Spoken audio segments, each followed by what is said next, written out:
தாய் தமிழர் உறவுகளுக்கு வணக்கம்.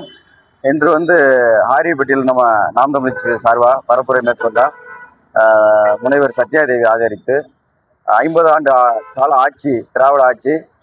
ஆரியப்பட்டி ஒவ்வொரு சந்துக்குள்ளையும் போயிட்டு வந்தீங்கன்னா எவ்வளவு தூரம் திராவிட ஆட்சி இவ்வளோ நாள் வேலை செஞ்சுருக்காங்கன்றது உங்களுக்கு தெரியும்.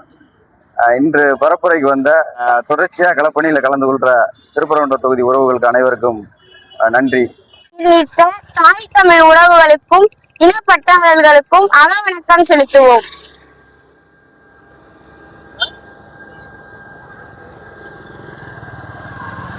நிறைவு செய்வோம். வீர வணக்கம்.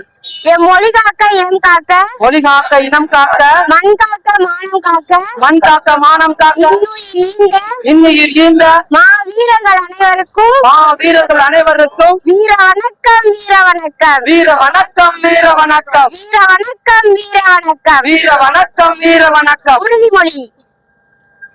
மொழியாகி எங்கள் மூச்சாகி, மொழியாகி எங்கள் மூச்சாகி, முடிசூடும் எம் தமிழ் மீது உறுதி, முடிசூடும் எம் தமிழ் மீது உறுதி, வழிகாட்டி எம்மை உருவாக்கும், வழிகாட்டி எம்மை உருவாக்கும், தமிழர் வரலாற்றின் மீது உறுதி, தமிழர் வரலாற்றின் மீது உறுதி, விழிமூடி துகில்கின்ற வீர வேங்கைகள் மீது உறுதி, வீர வேங்கைகள் மீது உறுதி, இனிமேலும் ஓயம் இழிவாக வாழும், இழிவாக வாழும், உறுதி உறுதி, உறுதி உறுதி. வென்றெடுப்போம் தமிழர் உரிமைகளை, வென்றெடுப்போம் தமிழர் உரிமைகளை, தட்டி எழுப்புவோம் தமிழர் உலகத்தை, தட்டி எழுப்புவோம் தமிழர் உலகத்தை. வென்றாக வேண்டும் தமிழ், வென்றாக வேண்டும் தமிழ், ஒன்றாக வேண்டும் தமிழர், ஒன்றாக வேண்டும் தமிழர், தமிழால் இணைந்து நாம் தமிழராய் நிமிர்வோம், நாம் தமிழராய் நிமிர்வோம், நாம் தமிழர், நாம் தமிழர், நாம் தமிழர், நாம் தமிழர், நாம் தமிழர், தமிழர், தமிழ்தாய் வாழ்க, தலைவர் பிரபாகரன் வாழ்க. இன்னைக்கு பாக்குற ஏரியா அப்புறம்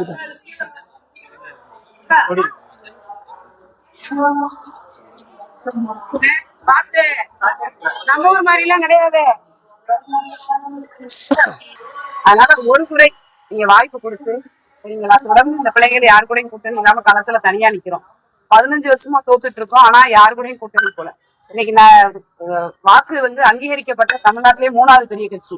நாங்க நினைச்சா ஒரு கட்சியோட கூட்டணி போயிட்டு ஒரு மினிஸ்டர் இத்தனை எங்களுக்கு எம்எல்ஏ சீட்டுன்னு போயிடலாம். ஆனா நாங்க மக்களுக்கானவர்கள், அதனால மக்களுக்காக தனியா இருக்கோம். ஒரு முறை சிந்திச்சு வாங்க. நேற்று சமம் இல்ல, ஆணும் பெண்ணும் சமம் சொல்லி 117 பெண் வேட்பாளர், 117 ஆண் வேட்பாளர். இந்த மாற்றம் இதுலயே மாற்றம் தெரிஞ்சிருக்கும். அதனால பெண்கள் எல்லாம் பார்த்து கவனமா செலுத்துங்க. ஏற்கலப்பையோட இருக்க விவசாய சின்னம்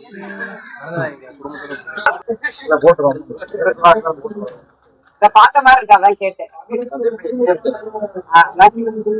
பார்த்த மாதிரி இருக்கு. ஒரு முறை வாய்ப்பு கொடுங்க.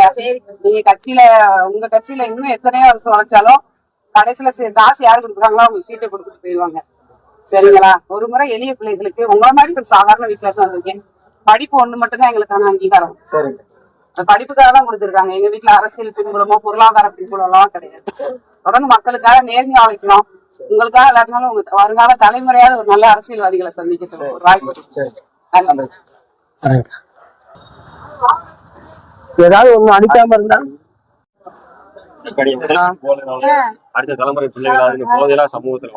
பாப்பாலாம் விஜய்னு சொல்லுவோம்.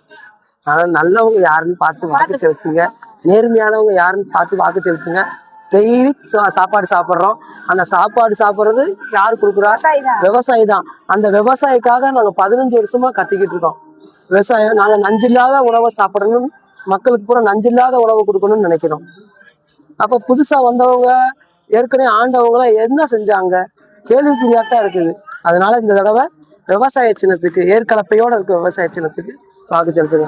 23ஆம் தேதி மறந்துடாதீங்க. சாப்பிட்டுட்டு போய் அந்த சாப்பிட்டது யாரு கொடுத்தாங்க அப்படின்ற ஒரு எண்ணத்துல வச்சுட்டு விவசாயி தான் கொடுத்தாங்கன்னு சொல்லி விவசாயத்துக்கு போட்டுருவோம்.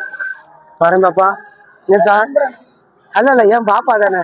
பார்த்தா பாத்தீங்கன்னா தாவேக்கா 3 பேருமே பாத்தீங்கன்னா பல்லாயிரம் கோடி வச்சிருக்கிறவங்களுக்கு தான் சீட்டு தர்றாங்க. அப்படி இருக்க போகும்போது உண்மையை நேர்மையான எளிய பிள்ளைகள், உங்க வீட்டுல இருந்து வந்த மாதிரி பிள்ளைங்க, அந்த மாதிரி பிள்ளைகளுக்கு ஒரு வாய்ப்பு கொடுங்க. ஏற்கலப்பையோட இருக்க விவசாய சின்னம் ஐயா மறந்துடாதீங்க.